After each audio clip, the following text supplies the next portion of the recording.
before introducing the Glyn Jones pickaxe video, there's some contradiction that a lot of people think it's a modern line that is very good, further evolved, and I agree with that, but I don't agree on the other hand, because also Glyn Jones has been in this working terriers, patterdales for his entire life, working them as a boy, so he already has extreme amounts of experience with this breed and also breeding these type of dogs. Another point that I want to address is if you want to see a similar type as Glyn Jones line, I think the Roy Dalton line could be very promising, because they're also very sturdy, strong grafters. Today we are going to talk about a very good bloodline of Patterdale Terriers, namely the bloodline known as PICKAXE, also known as Glyn Jones. In my opinion, this is one of the best, if not the best, European bloodline of Patterdales that is currently available, that has wide traction. So of course there could be a breeder that has bred some, but because the PICKAXE FX has been so long already in the game, it's still performing very well, because oftentimes you see that in time the performance decreases of the line, because fame of old age catches up to almost all of us. But the PICKAXE Jones bloodline is still performing very well, and the thing is, these dogs are, in my opinion, still evolving to become even stronger, more grafter type of dog. So it also depends on what you want. And I say that this PICKAXE line, that's also known as the Jones line, is this important also because if you look at other important European lines, so for example Schwab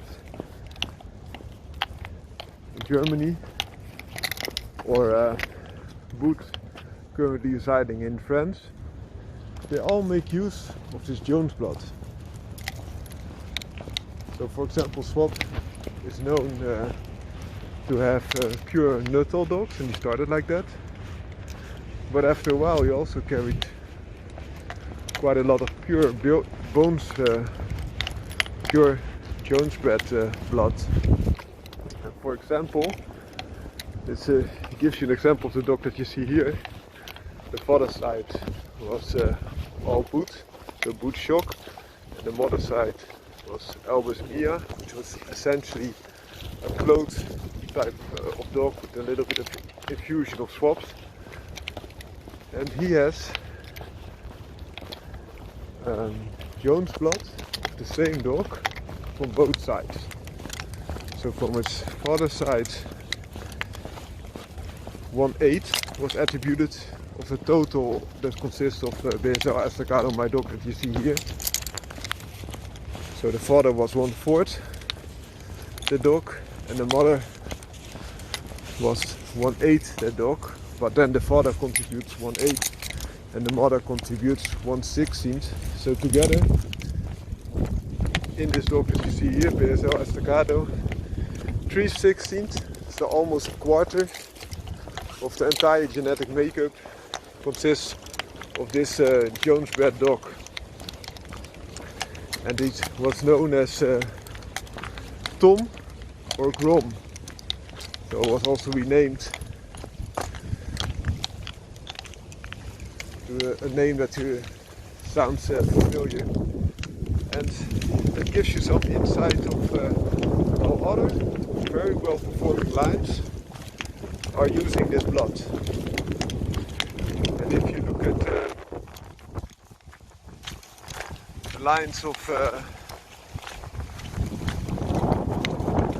Schwabs, for example, and this clothes that normally consist only or purely out of nuttall blood, but also the blood of the dogs they had before sometimes, in case of clothes. That's so much was nuttall blood, but then they found an out in this Jones blood, you could say that. And also the same with Boot. For example, he used his own line and he made it over all those years, but he also went out to the Jones blood. But I think it's a little bit more. If you look at the dogs that they are still breeding to, carry his Jones blood. That's a nice thing to see, and also confirms again my opinion that the quality of Jones PICKAXE blood is exceptional. The funny thing for me is that Jones started with a line of black dogs. His PATTERDALE gang, and over all those years, physical attributes are almost retained, but as I mentioned, they are evolved, in my opinion, to be even better with each generation of line breeding. But the funny thing is that they started all black, and now his pack is consisting completely out of brown dogs, as far as I could see. And that's an interesting thing, but there's also perhaps some reason for concern. Why is that? Because I think that those brown dogs have earned their place. It's not only a physical preference, but those dogs also performed very well to his taste. So they had a lot of the strong dog characteristics of the older terrier types. And I can imagine that selecting that color is a very good thing. If those dogs are performing exceptional. But it could also be a drawback. They started out with all black. So the brown is a dilution of the black in this case. With dilutions, oftentimes you also find that there are some setbacks. If you get a color out of dilutions, for example, the blue dogs often have better visual appeal in our neck or popular, but also their immune system will often be, because they are selected for a color, will demise. But I don't think Jones does this, so that could be a good thing for him, because he selects on performance, and then if the color comes with it, okay, that's a completely different situation.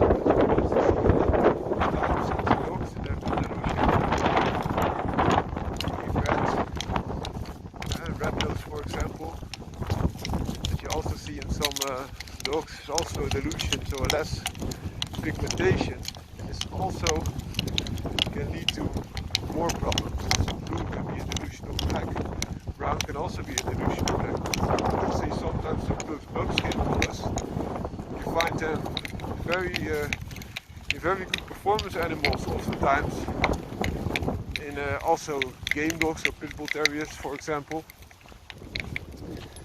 That can be kept very pure, and that is not a problem because they're all performance tested. But if you're breeding for a certain color, that also community, and a lot of brown PATTERDALEs are produced lately, this could also be a very bad thing, because breeding brown to brown is not a good thing, in my opinion.